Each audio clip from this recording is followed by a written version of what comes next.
আপনাদের আজকে একটি সুখবর দিতে এসেছি। দীর্ঘ 1.5 বছর পরে আবার আমি বাংলাদেশে আসছি। দেশের হয়ে আবার ক্রিকেট মাঠে খেলবো ইনশাল্লাহ। 1.5 বছর পর ফিরছেন বাংলাদেশের গর্ব অলরাউন্ডার সাকিব আল হাসান। নিজের মুখে যা বললেন সাকিব আল হাসান, ভিডিওটা স্কিপ না করে পুরা খবরটাই শুনে যান। বাংলাদেশ ক্রিকেট ভক্তরা 1.5 বছর ধরে অপেক্ষা করতেছে সাকিব আল হাসান জন্য।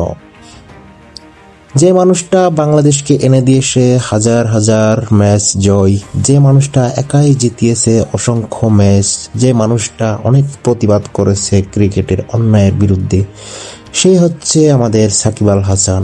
আজ সেই মানুষটা ক্যামেরার সামনে এসে যখন এই কথাগুলি সুখবর দিয়ে বলল, প্রত্যেকটা ভক্তরা কান্নায় চোখ ভিজিয়ে ফেলেছে। তিনি বলেছেন, আমি এখনো বাংলাদেশের হয়ে খেলার স্বপ্ন ছাড়িনি। তিনি বলেছেন, আমি চাই বাংলাদেশের মাটিতে আমার শেষটা হোক। ভাই, এটা কোনো গুজব না, এটা একটা ফেক নিউজ না, এটা এসেছে ওনার ভিডিও নিজের মুখ থেকেই। ভাবুন একবার, মিরপুর স্টেডিয়ামে গ্যালারি ভরা লাল সবুজ পতাকা, আর আমাদের মাঠে নামছেন আমাদের সবার প্রিয় ভালোবাসার সাকিব আল হাসান। এই দৃশ্যটা আমরা কিভাবে দেখতে চাই, আমরা কতটুকু খুশি হতে পারবো মিরপুর গ্যালারিতে দেখে। তবে হ্যাঁ, এখনো অফিসিয়াল ম্যাচ কনফার্ম হয়নি, হ্যাঁ কিছু প্রক্রিয়া বাকি আছে, কিন্তু সবচেয়ে বড় কথা কি জানেন, ইচ্ছাটা এখনো বেঁচে আছে। দেশের জন্য খেলবার আগুনটা এখনো নিভে যায়নি সাকিব আল হাসানের।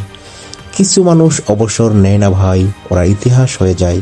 আর সাকিব আল হাসান শুধু একজন ক্রিকেটার না, তিনি পুরা বিশ্বের বাংলাদেশের আবেগ।